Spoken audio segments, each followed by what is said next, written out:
Bismillahirrahmanirrahim. Assalamualaikum warahmatullahi wabarakatuh. Alhamdulillahirrabbilalamin. Wassalatu wassalamu ala rasulillah sallallahu alaihi wasallam wa ala alihi wa sahbihi wa man tabi'ahu bisanin ila yaumiddin. Halo sahabat ngaji, bagaimana kabarnya? Semoga dalam keadaan sehat walafiat. Dan insyaallah kita balik lagi dalam program kajian Encel bersama saya Mujadi Raina.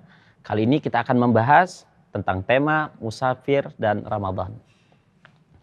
Sobat ngajian dirahmati Allah Subhanahu wa taala, ya, kalau kita berbicara musafir dan Ramadan, maka ada dua kosakata yang berbeda. Pertama, mari kita lihat apa makna daripada musafir. Musafir berasal dari kata bahasa Arab.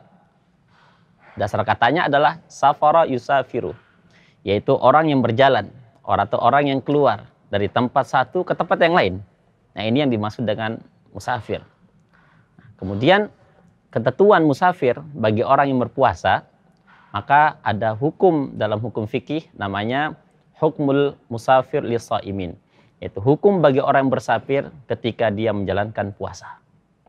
Maka kalau kita melihat dan merujuk kepada ayat-ayat Al-Quran, misalnya Quran surat Al-Baqarah yang mengatakan ayyaman ma'dudat faman kanat minkum maridan aw ala safarin fa'iddatun min ayyamin ukhar.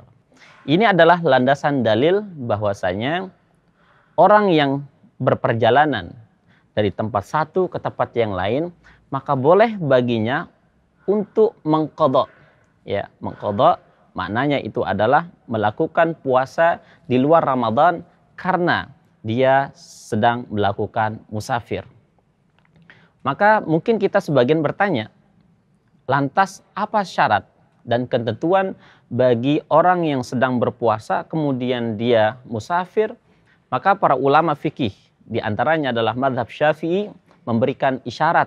Pertama, syarat yang pertama adalah di mana musafirnya itu tidak dalam rangka bermaksiat pada Allah Subhanahu wa taala. Maka kalau ada orang yang bermusafir kemudian dia tujuannya dalam rangka bermaksiat pada Allah Subhanahu wa taala, maka gugur dan tidak boleh, pertama musafir, dan kedua tidak boleh dia berbuka. Yang kedua, ketika dia melakukan perjalanan dari rumahnya ke tempat tujuan dia musafir, yaitu 89 atau 85 km. Maka ketika dua syarat ini sudah dipenuhi, maka boleh bagi orang itu untuk melakukan berbuka puasa bagi orang yang musafir tersebut.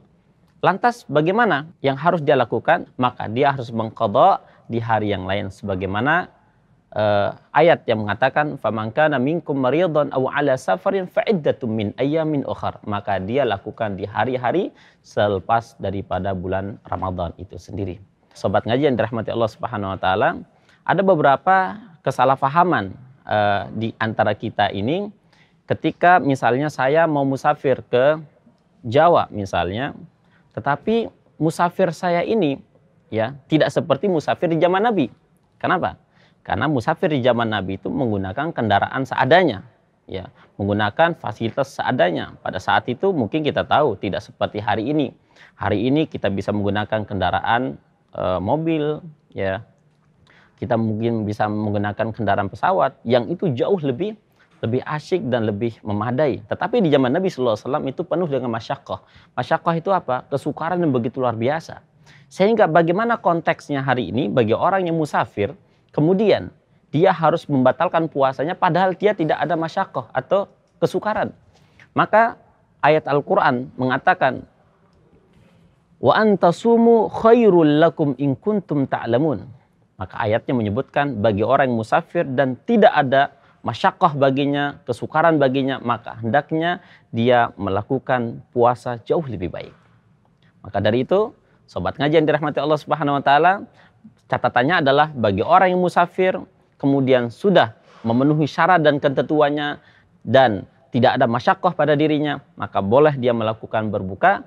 Tetapi kalau tidak ada masyaqqah baginya dan syarat dan ketentuannya sudah, walaupun sudah terpenuhi, maka berpuasa jauh lebih baik daripada berbuka. Maka dari itu, mudah-mudahan kajian kali ini mendapatkan keberkahan bagi kita semua dan ada hikmah yang kita bisa petik dari kajian ini. Salam dari UMR. Assalamualaikum warahmatullahi wabarakatuh.